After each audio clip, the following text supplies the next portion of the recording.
आज हम लोग बच्चों ये सीखने की कोशिश करते हैं कि जो हमारी गणित होती है उसमें जो भी हम लोग सवाल हल करना शुरू करते हैं तो कहीं ना कहीं हमारा जो बेस है वो गड़बड़ा जाता है, क्योंकि जो जवाब हम लिखते हैं उसमें वाक्य बनाना सही नहीं समझते या फिर नहीं बनाते हैं। तो आज मैं आपको ये सिखाने की पूरी कोशिश कर रही हूँ कि जो भी सवाल हमारी गणित की कॉपी में दिए हुए रहते हैं उनका जवाब भी वाक्य के रूप में ही देना चाहिए, जिससे कि हमारी जो समझ है गणित के प्रति वो और ज़्यादा विकसित हो सके। जैसे कि सवाल देखिए, आपके सामने सवाल है, राम के पास 50 आम थे, यानी कि आपसे ये कहा जा रहा है कि राम के पास कितने आम थे, 50। उसको रेहान ने 20 आम और दे दिए।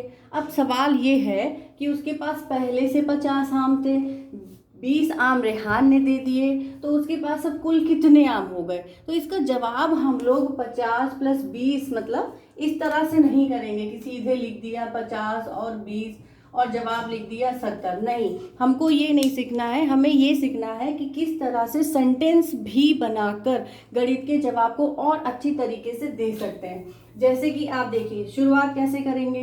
राम के पास 50 आम थे, तो शुरुआत हम किस तरह से करेंगे, राम के पास आम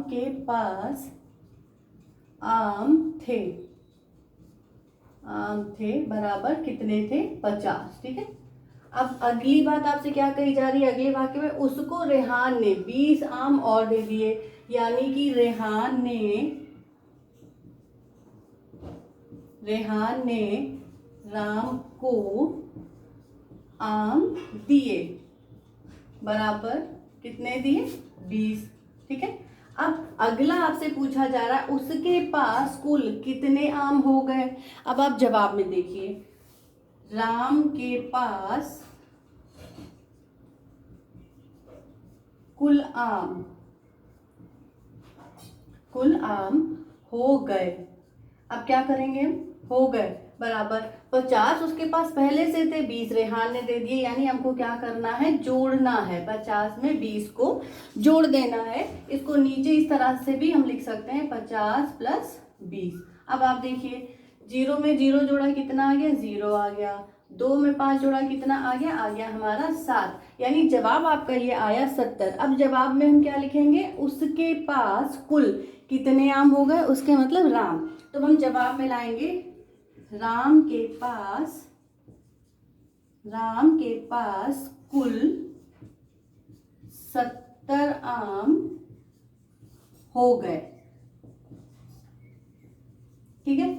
अब आप ये देखिए कि जो हमारी गणित होती है उसमें जो वाक्य दिए रहते हैं उन्हीं से आपको जवाब निकालना है, कहीं भी अलग से नहीं लेकर आना है। अच्छे से लिखा जाता है, संख्याओं को बिल्कुल बराबर में लिखा जाता है। जो हम जोड़ रहे होते हैं वो संख्याएं भी बिल्कुल एक समान ऊपर नीचे होनी चाहिए, और जो वाक्य है वो कहीं भी अलग से नहीं लाना है, बल्कि हमारे दिए गए प्रश्न में ही होता है। जैसे कि राम के पास 50 आम थे, तो आपने लिख दिया राम के पास आम थे बराबर 50। फिर अगला सेंटेंस देखिए, उसको रेहान ने 20 आम और दे दिए, तो अब आप क्या लिखेंगे, रेहान ने राम को आम दिए कितने, 20 और दे दिए। अब तीसरा सवाल आप देखिए, आपसे क्या पूछा जा रहा है, उसके पास कुल कितने आम हो गए, तो आपको भी जवाब में वही देना है, राम के पास कुल आम हो गए बराबर 50 पहले से थे, आपने ये लिख लिए, 20 रेहान ने दिए थे, आपने ये लिख लिया, दोनों को जोड़ दिया, जवाब आया 70। यानी अब आपको जवाब लिखना है, राम के पास कुल 70 आम हो गए। ठीक है। तो जो गणित है उसमें भी आपको वाक्य बनाना लिखना सीखना है, ताकि जो हमारे जवाब हैं वो पूरी तरह से सही हो सकें। अगला सेंटेंस देखते हैं, क्वेश्चन देख लेते हैं। सीमा के पास 85 पेंसिल थी। आराम से समझिए, सीमा के पास कितनी पेंसिल थी, 85। उसको रवि ने 25 पेंसिल और दे दी, उसके पास कुल कितनी पेंसिल हो गई। तो वाक्य बनाकर ही हमें इसका जवाब सीखना है। जैसे कि हम क्या करेंगे उत्तर में, आप देखिए आराम से, सीमा के पास पेंसिल थी बराबर कितनी थी? 85। ठीक है, 85 पेंसिल थी।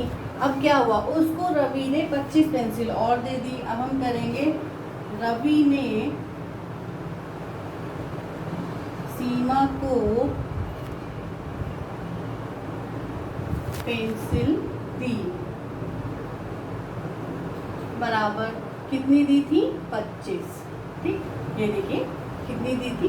25। अब अगला वाक्य जो है, प्रश्न में जो अगला वाक्य पूछा, उसके पास कुल कितनी पेंसिल हो गई? आपको भी वही करना है। सीमा के पास कुल पेंसिल बराबर, ठीक है। अब आप क्या करेंगे, दोनों को आपस में जोड़ देंगे, 85 प्लस 25। नीचे इसको दोबारा से सही से लिख लेते हैं, 85 प्लस 25। ठीक है, अब आप देखिए 5 में 5 जोड़ा आया 10, 10 का 0, यहाँ से लगा 1, 8 में 2 जोड़ा 10 और 1 11, यानी कि उसके पास हो गई टोटल 110 पेंसिल। अब जवाब में आते हैं, सीमा के पास पास 110 पेंसिल हो गई। ठीक है, तो इस तरह से आपको जो सवाल है उसी में से वाक्य निकालने हैं और निकालकर उनका जो सही हल है वो बना लेना है, और वाक्य में शुरू से लिखते चलना है ताकि बड़े क्लासेस में आपको कोई भी परेशानी ना हो।